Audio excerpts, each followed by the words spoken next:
apakah benar waktu menjelang G30S itu ada pertemuan antara Kolonel Latif dengan Pak Harto? Itu di rumah sakit ya, waktu Tommy Soeharto waktu itu sakit masih kecil. Itu jawabannya Pak Harto itu jelas, tidak pernah ada pertemuan. Malah Pak Harto mengatakan yang bertemu dengan Kolonel Latif itu adalah Bob Hasan. Ya, katanya silakan tanya kepada Bob Hasan, orangnya masih hidup juga. Iyalah Bung Fadli, itu kelitnya namanya Soeharto yang hanya berani bermain di belakang layar. Tapi boleh Bu Sukma ya, ini karena untuk sejarah ya, kita berdiskusi tentang satu sejarah. Menurut saya pada zaman itu pun ada satu tindakan-tindakan yang cukup represif, termasuk kepada partai yang waktu itu kalau PNI nomor 1, nomor 2-nya adalah Masyumi dan juga ada PSI. Masyumi dan PSI juga dibubarkan dengan begitu cepat tanpa satu proses melalui penetapan presiden tahun 1960 ya. Kemudian banyak tokoh-tokoh yang ditangkap, tokoh-tokoh pejuang juga, termasuk Buya Hamka 2,5 tahun tanpa melalui satu proses pengadilan. Mohtar Lubis ditangkap dan dipenjarakan sekitar 10 tahun pada waktu itu. Ada Kasman Singodimedjo, kemudian ada Prawoto Mangkusasmito, ya, dan ini sejarah, fakta sejarah ketika itu. Artinya kalau kita mau mencari titik lemah dan titik ini, Orde Lama pasti ada kelemahannya, nah, Orde Baru juga ada kelemahannya. Tadi saya udah bahas itu, ya. Bukan hanya Hamka, yang senama dengan saya pun masuk penjara, namanya Soekarni. Iya, udah saya bahas tadi. Pak AM Fatwa. Terima kasih Bung Karni. Silakan Pak Fatwa sebagai orang yang pernah dipenjarakan di masa Presiden Soeharto. Ya, sebenarnya saya masih ingat bukan sekedar keluar masuk penjara, tetapi keluar masuk rumah sakit. Ya, dan juga sempat dibacok di Jalan Sabang kalau saya nggak salah. Karena disiksa. Tetapi begini Bung Karni, itu semua adalah catatan masa lalu. Yang penting itu hari esok bagi bangsa dan negara kita. Maaf, saya kembali dulu kepada Bung Karno.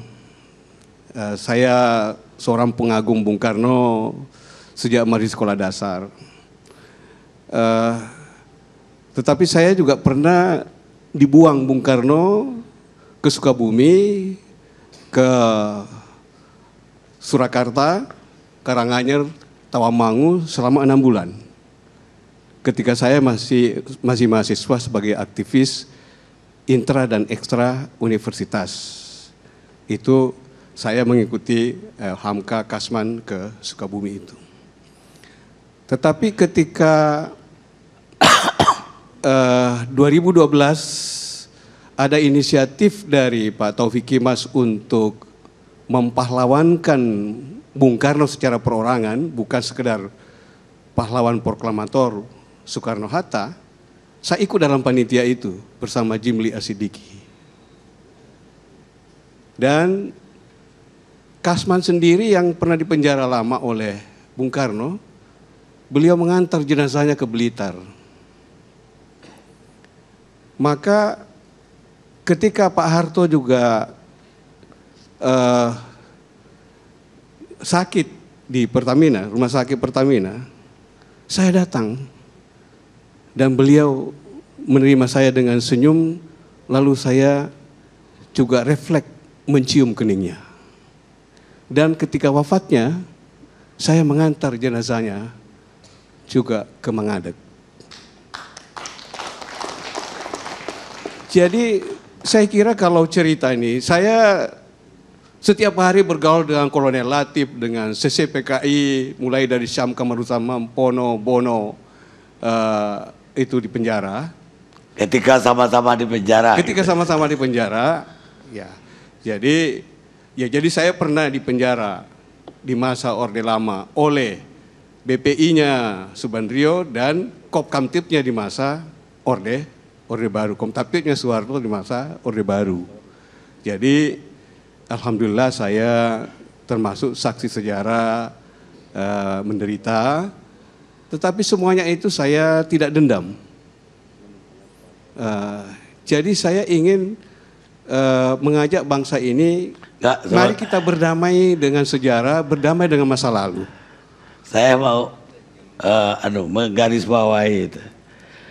Ketika saya meninggalkan gerbang penjara, kalau saya tidak meninggalkan kebencian saya di dalam penjara itu, maka sampai hari ini saya masih dalam penjara, kata Nelson Mandela. Silakan.